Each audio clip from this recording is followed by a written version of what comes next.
Heute bauen wir in die BOF 1200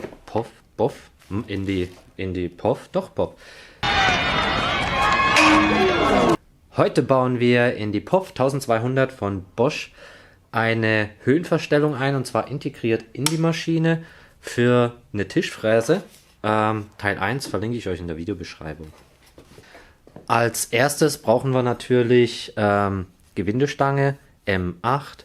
Dazu brauchen wir noch 3 Unterlagscheiben, eine normale Mutter und eine Langmutter, also eine Gewindemuffe.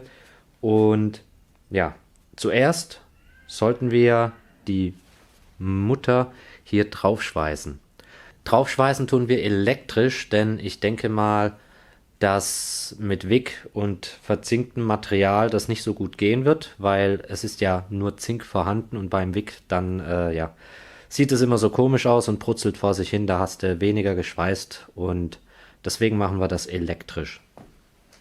Jetzt schrauben wir die erstmal auf, die 4 Schrauben, und schauen dann mal, die schwarze Kappe, die innen drin ist, die werden wir mit einem kleinen Winkelschleifer von Bosch, der 12 Volt, abschneiden. Dann haben wir, denke ich mal, einen Durchgang und dann schauen wir mal, wie das aussieht. Durch sind wir, also ich möchte auch sagen, M8 Gewindestange und der Oberteil von der Maschine, das passt wie Faust aufs Auge. Und rein zufällig haben wir jetzt hier schon einen kompletten Durchgang in dem Loch, das werdet ihr jetzt nicht sehen, aber ich kann die Gewindestange komplett durchschieben. Gut. Nächster Teil, Deckel wieder drauf und der Halter bauen für die lange Gewindemutter. Diesen Deckel brauchen wir nicht mehr. In dieser Kappe ist auf dieser Seite nichts. Da ist nachher nur die Gewindestange drin. Das heißt, wir bauen uns einen Halter, der auf der Langmuffe sitzt und hier seitlich verschraubt ist. Aber jetzt tun wir erstmal die Gewindestange rein. Besser gesagt, die werde ich noch hier oben abflexen, dass ich sie ungefähr auf 5 mm Stärke habe. Ein bisschen geht sie noch hier rein und dass die nicht übersteht oben am Frästisch. Aber vorher treiben wir noch die Aluhülse rein, die ist circa 2 cm lang. Die kommt jetzt hier oben rein. Die geht schon ein bisschen, aber nicht ganz. Dann nehmen wir jetzt 2 Unterlegscheiben, machen die Stange da rein und kloppen mit dem Hammer drauf. Jetzt drehen wir die ganze Kiste um, machen schnell die 2 Unterlegscheiben drauf. Ich nehme 2, deswegen 2 dreht sich besser wahrscheinlich. Dann setzen wir die drauf, ziehen die ein bisschen an und hoffen mal, dass wir jetzt ungefähr das Loch dann treffen. Hauen hier drauf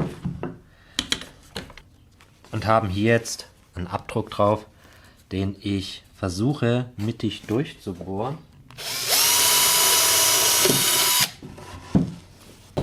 Und genau an der Stelle werden wir jetzt ungefähr ein 22er Loch bohren. Machen wir 25, komm. Wenn dir das Video gefällt, dann lass mir doch einfach ein Like da und ein Abo. Und für die, die es schon gemacht haben, ignoriert das, was ich jetzt sage. Also nicht angesprochen fühlen, die das schon gemacht haben. Also, wenn du neu bist bei mir, bitte ein Like, Abo und vielleicht noch einen Kommentar da lassen. Weiter geht's.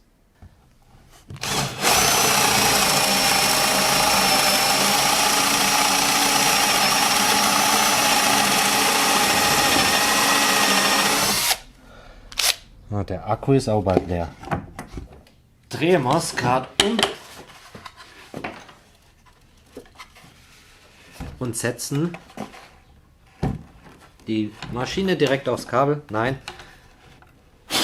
Sauber hinsetzen, Schrauben rein und festziehen. Das Ganze sieht dann jetzt so aus. Es ist also von oben verstellbar. Wir nehmen uns jetzt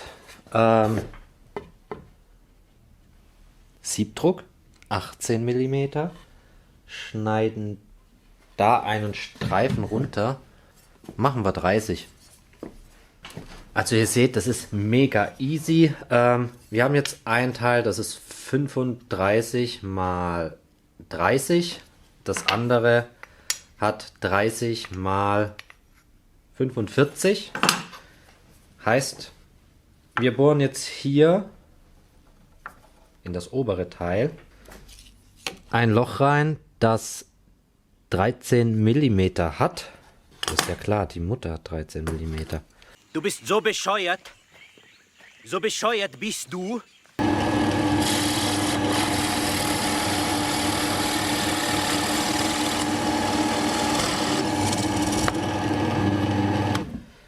Jetzt legen wir drauf, so dass es passt. Nehmen eine Nuss und klopfen dann drauf.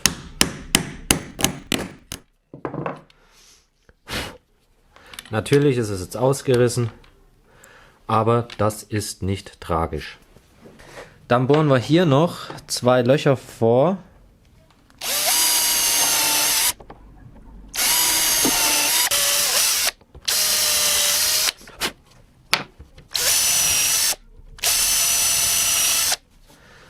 Dann nehmen wir den hier, schrauben den mal dran.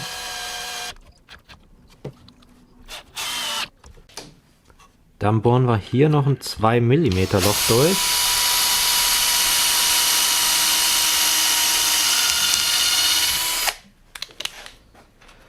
Und machen noch eine 30er Schraube rein.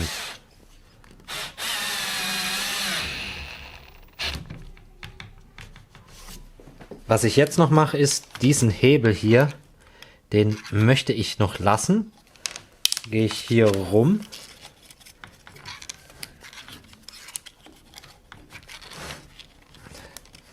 Also die Feder, die ist echt gut.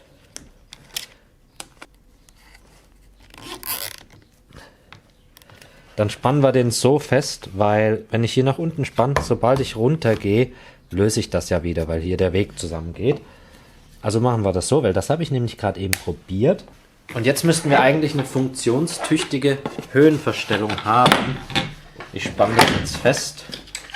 Und jetzt seid ihr bestimmt alle darauf gespannt, wie es funktioniert.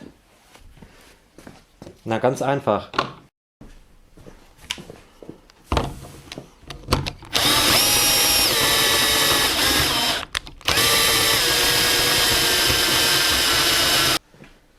Ja, ich denke mal, das Material kostet so um die 10 Euro.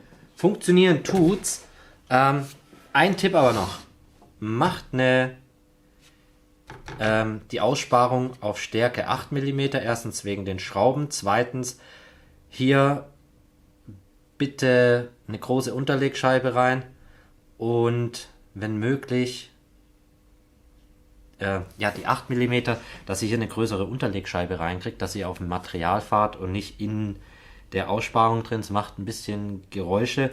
Besser ist es, ihr seid oben drauf auf dem Alublock und es fährt heute. Hast du ein Problem? Ja, Hotti. Also baut die Platte, Video verlinke ich euch hier oben oder unten in der Videobeschreibung, wo ich die Platte gebaut habe. Macht die Vertiefung 10 mm tief, dann habt ihr noch 8 mm Material. Ist besser. Dann würde ich jetzt sagen, wir sehen uns im nächsten Video. Was es wird, weiß ich noch nicht. Ich habe da so eine dumme Idee, die hat was mit Druckluft, Dübeln und sage ich nicht zu tun. Und danach mache ich dann den Tisch fertig. Also ja, und eine Werkstattschau kommt auch noch. Auf jeden Fall. Bist du jetzt ruhig heute? So viel Text. Wir sehen uns im nächsten Video.